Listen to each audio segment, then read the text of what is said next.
मूर्ख को अपनी ही चाल सीधी जान पड़ती है, परंतु जो सम्मति मानता वह बुद्धिमान है। यह आयतें हमें समझाता है स्वधर्मी लोग वास्तव में मूर्ख होते हैं और वे कभी भी परमेश्वर में अपने विश्वास में परमेश्वर की इच्छा की तलाश नहीं करते हैं। वे अपनी धारणाओं और कल्पनाओं को सही मानते हैं और उन्हें पालन करने योग्य सत्य मानते हैं। इसके विपरीत बुद्धिमान लोग अक्सर परमेश्वर की इच्छा जानने पर जोर देते हैं और विनम्रता से दूसरों की सलाह सुनते हैं। इस तरह के व्यक्ति की परमेश्वर द्वारा प्रशंसा की जाती है। उदाहरण के लिए, अनुग्रह के युग में जब प्रभु यीशु ने छुटकारे का कार्य करने के लिए सत्य व्यक्त किया, तो यहूदी धर्म के फरीसी, मुख्य पादरी और शास्त्री हठपूर्वक अपनी धारणाओं और कल्पनाओं से चिपके रहे और उन्होंने सत्य की तलाश बिल्कुल नहीं की। अपनी कल्पना और तर्क पर भरोसा करते हुए उन्होंने विश्वास किया कि परमेश्वर का नाम मसीहा होगा और वह एक शाही महल में पैदा होंगे, एक शानदार उपस्थिति और उत्कृष्ट उपस्थिति के साथ, और वह उनके राजा होंगे और यहूदी लोगों को रोमन शासन से निकालेंगे और इसी तरह।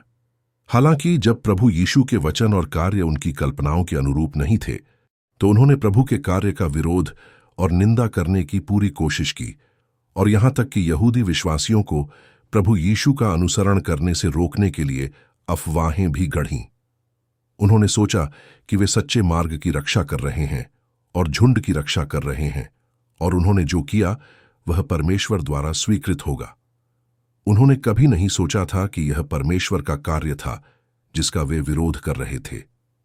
नतीजतन वे परमेश्वर द्वारा शापित थे क्योंकि उन्होंने प्रभु यीशु को सूली पर चढ़ाया था। यह आत्मतुष्ट होने और सत्य की खोज न करने का परिणाम है।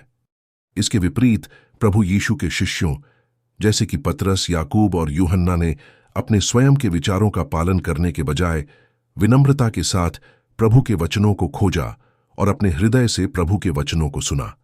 इसलिए उन्होंने प्रभु यीशु के वचनों के माध्यम से परमेश्वर की आवाज को पहचाना और पुष्टि की कि वे वास्तव में वही मसीहा थे जिसके लिए वे तरस रहे थे, और फिर उन्होंने बिना किसी हिचकिचाहट के प्रभु यीशु का अनुसरण किया और उनका उद्धार प्राप्त किया। इन लोगों के पास ज्ञान और बुद्धि थी। हाल में बड़ी आपदाएं हो रही हैं और प्रभु की वापसी की भविष्यवाणियां पूरी हो चुकी हैं। प्रभु यीशु पहले ही वापस आ चुके हैं और वे हमें पाप के बंधन से बचाने, शुद्ध करने और स्वर्ग के राज्य में ले जाने के लिए सत्य व्यक्त कर रहे हैं और परमेश्वर के घर से शुरू होने वाले न्याय के कार्य को कर रहे हैं। हालांकि प्रभु का स्वागत करने के महान मामले में बहुत से लोगों ने परमेश्वर का विरोध करने वाले फरीसियों की गलतियां की हैं। वे लौटे हुए प्रभु के वचनों और कार्यों की खोज या जांच नहीं करते हैं, बल्कि अपनी धारणाओं और कल्पनाओं पर अड़े रहते हैं, यह सोचते हुए कि प्रभु की वापसी के बारे में कोई भी गवाही झूठी है। इसलिए वे विश्वासियों को लौटे हुए प्रभु का स्वागत करने से रोकने के लिए हर संभव प्रयास करते हैं। उनकी राय में वे जो कर रहे हैं वह भेड़ों के झुंड की रक्षा करना और प्रभु के मार्ग की रक्षा करना है, और यह परमेश्वर के प्रति निष्ठा की अभिव्यक्ति है। वे बहुत अहंकारी और आत्मतुष्ट हैं। वास्तव में वे फरीसियों की तरह परमेश्वर विरोधी मार्ग पर चल रहे हैं और परमेश्वर के क्रोध के अधीन हो गए हैं। इसके विपरीत जब प्रभु की वापसी की बात आती है तो बुद्धिमान लोग प्रभु की वापसी की गवाही सुनकर अपने विचारों पर कायम नहीं रहते। इसके बजाय वे खुद को छोड़ देते हैं और विनम्र हृदय से खोजते हैं। इसलिए उन्होंने लौटे हुए प्रभु के कथन को पढ़कर परमेश्वर की वाणी सुनी है और अंत में प्रभु का स्वागत किया है।